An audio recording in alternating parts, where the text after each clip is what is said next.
About racial equality and civil rights, which political party comes to mind? The Republicans or the Democrats? Most people would probably say the Democrats, but this answer is incorrect. Since its founding in 1829, the Democratic Party has fought against every major civil rights initiative and has a long history of discrimination. The Democratic Party defended slavery, started the Civil War, opposed Reconstruction, founded the Ku Klux Klan, imposed segregation, perpetrated lynchings, and fought against the Civil Rights Acts of the 1950s and 1960s. In contrast, the Republican Party was founded in 1854 as an anti-slavery party. Its mission was to stop the spread of slavery into the new Western territories with the aim of abolishing it entirely. What's going on, everyone? Stolzkin here today, and we'll be not reacting to, but as usual, analyzing things. I have a lot of new people in my channel, and I'm welcoming you guys along for the ride. Right, and some of the things we were taught in school, it to me was politically biased information. Right, and why is it politically biased, Kenny? Well, for first off, teachers unions overwhelmingly vote Democrat, overwhelmingly donate to Democrats. Right. A lot of teachers in the public school system, especially and in the administration as well, are registered Democrats, the majority. So my argument is, hey, you were taught a biased version of history from a Democratic lens. This is why a lot of young people tend to tilt Democrat, not because, oh, Democrats are the good guys or young people like Democratic policies. No, it's because you've been conditioned and taught that way. You've been framed history in a certain perspective. Like in the intro, some of you guys, I'll argue most people, don't know some of the information that the Carl Swine just articulated there in the intro of the video. And no one can say, oh, Kenny, you're getting inaccurate information. She studies political science at Vanderbilt University. She's a professor. She's a college professor. So don't sit here and say I'm trying to give you misinformation. Nope. Credible source right there. Go look her up. I'm just saying. Right. And it baffles me that a lot of black people will be so sure that the Democratic Party is the party of the lesser evil. And I'm like, no, they're not. And as we go through the video, you're going to start seeing like a pattern here. All the things black people complain about was originally orchestrated from the Democratic Party. This effort, however, was dealt a major blow by the Supreme Court in the 1857 case Dred Scott versus Sandford. The court ruled that slaves aren't citizens, they're property. The 7 justices who voted in favor of slavery, all Democrats. The 2 justices who dissented, both Republicans. The slavery question was, of course, ultimately resolved by a bloody civil war. The commander-in-chief during that war was the first Republican president, Abraham Lincoln, the man who freed the slaves. 6 days after the Confederate Army surrendered, John Wilkes Booth, a Democrat, assassinated President Lincoln. Lincoln's vice president, a Democrat named Andrew Johnson, assumed the presidency. But Johnson adamantly opposed Lincoln's plan to integrate the newly freed slaves into the South's economic and social order. And this is where, like, I think a big fumble was from the Republican side. But I don't understand the full reason why Abraham Lincoln had a Democratic VP, but you get a holistic view of what happened. Because one thing I noticed in public school education, because end of the day, 70% of our kids, and I'll argue 70% of Americans were taught from public school. And in public school, they don't teach you this stuff. It seems like public school, when it goes to especially Black History Month, they don't teach this stuff. They don't teach how much the Democratic Party was the problem for black people. They frame it as, oh, it was America's fault, right? The Nazis got a lot of their policies from the Democratic Party, right? But they don't show you this, and they don't tell you this in history. They're just gonna say, "Oh no, Nazi Germany got their policies from America, from America's racist policies." But they don't understand, okay, which party was the source of those policies. They omit some facts because they want to craft the narrative. That's one thing I have against the Democratic Party, is they like to craft a narrative, like what Malcolm X said, right? And even though, like I said, I go what's right. If I agree with it, I agree with it. I don't have to necessarily agree with the person's conclusions, like solutions for those problems, right? But I can see, hey, yeah, we recognize the same problem. And the problem is that the Democrats are very deceptive. And how they're deceptive by either ad hominem attacks, oh, you're a liar, you're a white supremacist, things that in their history they're more guilty of, but they gaslight and say it to you. So yeah, Democrats are the master of gaslighting. But hey, I digress. Enough complaining about me. We're going to continue more into this, and she's going to give you a more in-depth version of history, because right now we're going to go through a timeline. And I think the way this video perfectly succinks the historical timeline of the Democratic Party, and then you can see how they arrived at where they're at today. Let's take a look. Johnson and the Democratic Party were unified in their opposition to the 13th Amendment, which abolished slavery, the 14th Amendment, which gave blacks citizenship, and the 15th Amendment, which gave blacks the vote. All three passed only because of universal Republican support. During the era of Reconstruction, federal troops stationed in the South helped secure rights for the newly freed slaves. Hundreds of black men were elected to Southern state legislatures as Republicans, and 22 black Republicans served in the U.S. Congress by 1900. The Democrats did not elect a black man to Congress until 1935. But after Reconstruction ended, when the federal troops went home, Democrats roared back into power in the South. They quickly reestablished white supremacy across the region with measures like black codes, laws that restricted the ability of blacks to own property and run businesses, and they imposed poll taxes and literacy tests used to subvert black citizens' right to vote. And how was all of this enforced? By terror, much of it instigated by the Ku Klux Klan, founded by a Democrat, Nathan Bedford Forrest. As historian Eric Foner, himself a Democrat, notes, in effect, the Klan was a military force serving the interests of the Democratic Party. And this is some of the biggest problems I have with a lot of not liberals, progressives, because, some people are telling me that, hey, Kenny, these people are not really liberal. And one of the problems, I think one of the good things that these people are good at, they're good at renormalizing definitions. They're good at changing the narrative. They're good at redefining words, right? Like, imagine we're arguing in 2023 what a woman is. And we're supposed to be the smartest point in human history. We're supposed to be the most technologically advanced society in human history. And yet we're still fighting over definitions about what a woman is and what a man is. Crazy world we live in. But hey, I digress. Democrats still have the same playbook, right? What about Antifa? Right? The Black Lives Matter movement, where later on we've been found out. I mean, we got to give Candace her flowers. She's been said this was a scam, but we let our emotions guide us, right? Not me. I didn't really care. I was neutral. I was like, hey, how's black squares on social media supposed to help black people? They don't make any sense. But hey, the Democrats know black people are emotional people, and all they have to do is cater to their emotions and they'll get their vote. Black Lives Matter owning matters every 4 years. That's the Democratic. That's what their actions tell me. That's how I take it anyway. Y'all could disagree with me on this point, but that's how I take it. Right? I'm an all lives matter. Like, it shouldn't matter. Like, we shouldn't be one race exclusively that their lives matter, because you're making it seem like their lives matter more than everyone else. And at the end of the day, whatever the government neglect, people will neglect as well. If the government put special attention on Black Lives Matter, it's assumed that, Black Lives Matter more than everyone else.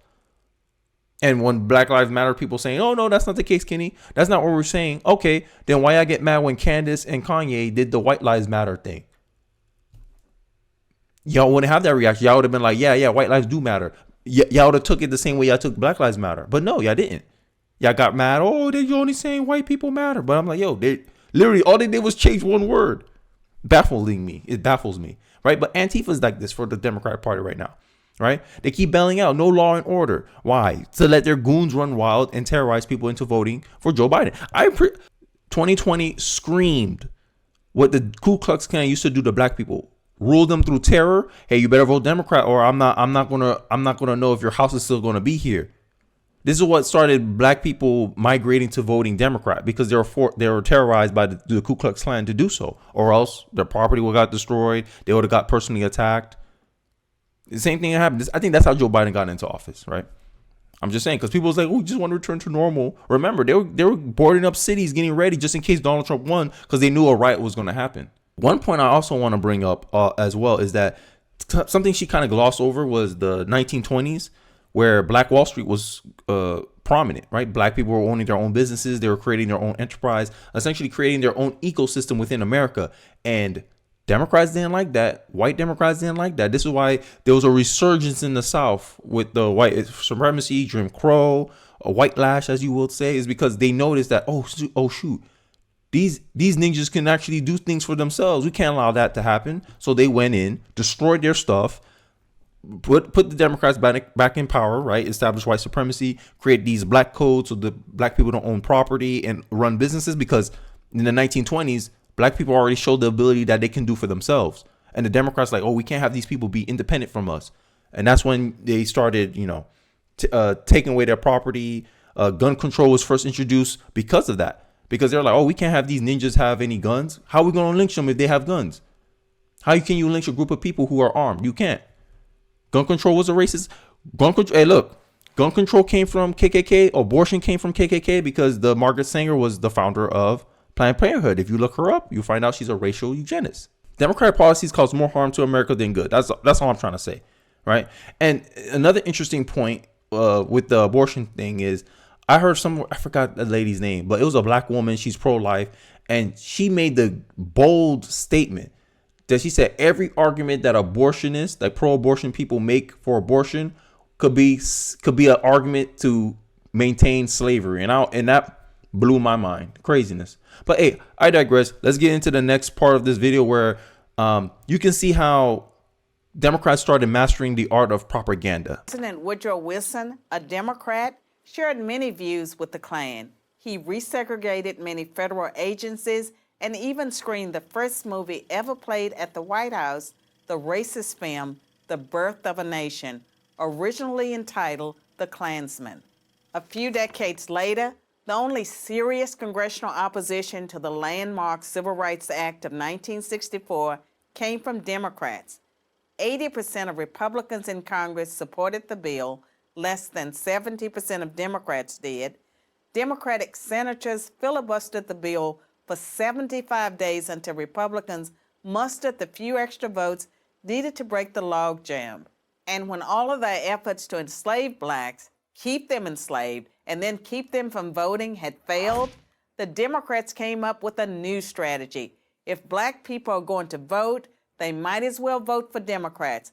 As President Lyndon Johnson was purported to have said about the Civil Rights Act, I'll have them voting Democrat for 200 years.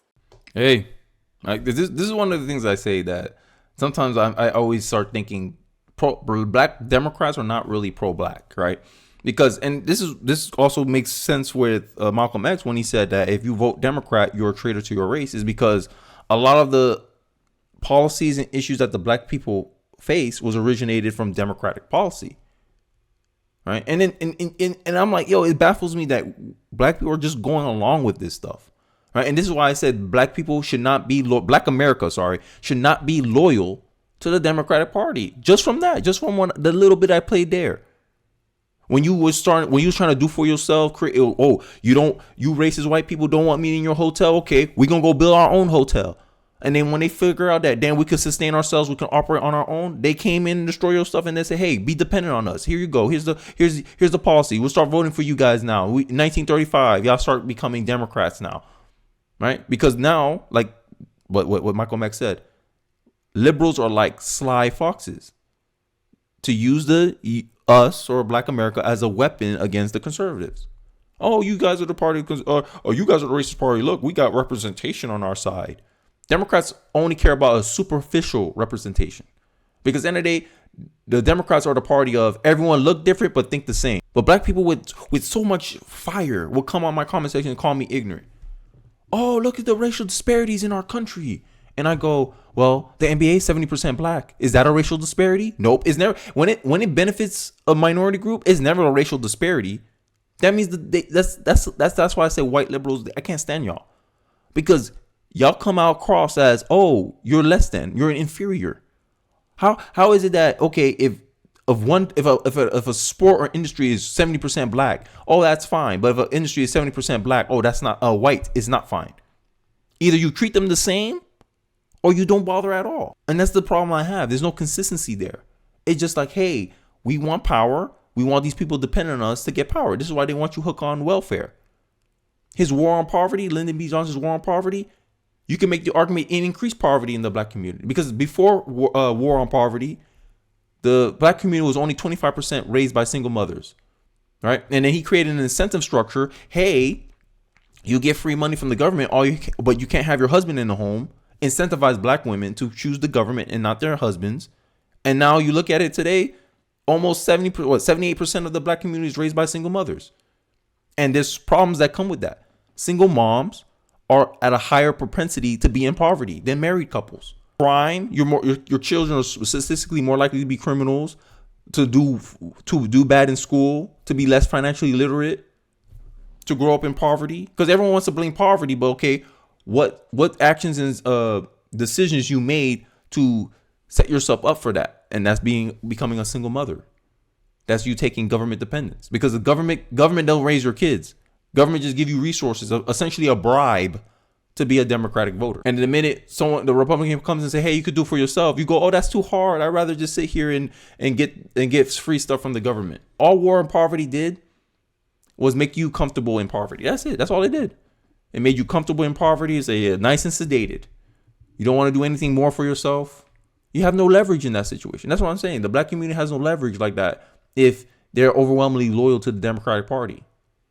But hey, I think I've been rambling too much. Let's continue with this next clip. Democrats falsely claim that the Republican Party is the villain, when in reality, it's the failed policies of the Democratic Party that have kept blacks down.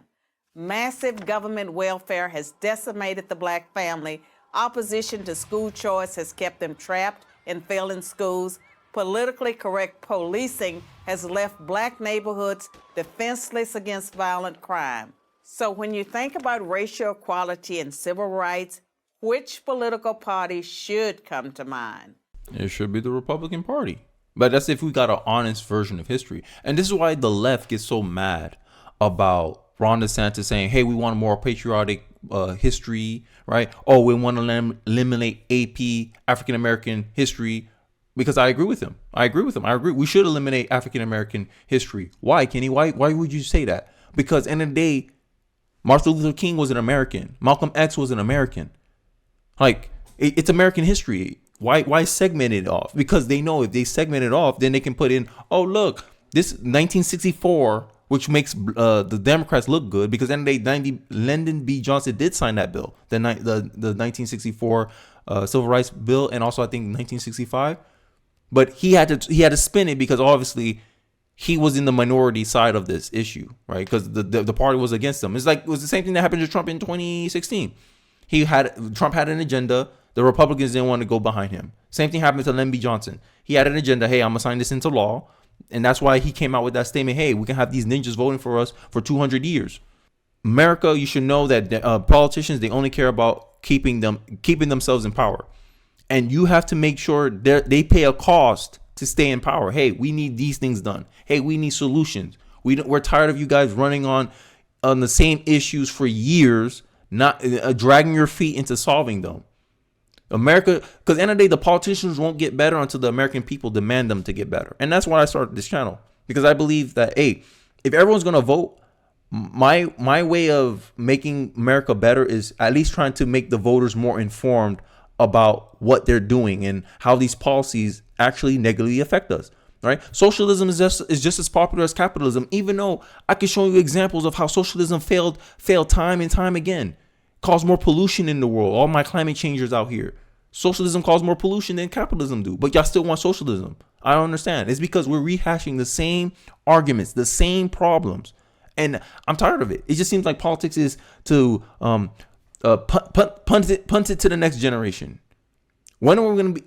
I want this generation to be the generation of problem solvers. Maybe that's me being a dreamer. Maybe that's me being idealistic, but that's the ideal that I strive and try to push into the society. And I guess I can do it one video at a time, one comment at a time, one share at a time.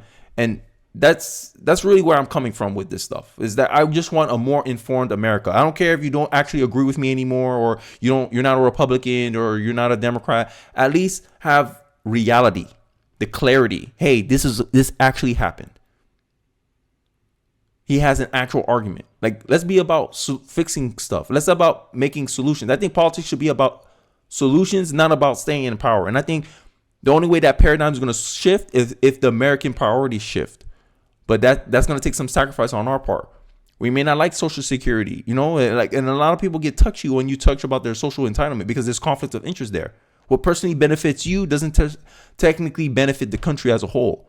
And politics needs to be about the country and not about individuals. Because politics in 2023 has become, what can the country do for me instead of what I can do for my country. That's all I'm trying to say. But hey, I digress. You guys let me know what you guys are thinking in the comment section. Don't forget to like, comment, subscribe. I really do, guys, appreciate you guys for watching to the end of the video. I really do appreciate it. And let me know what you guys are thinking.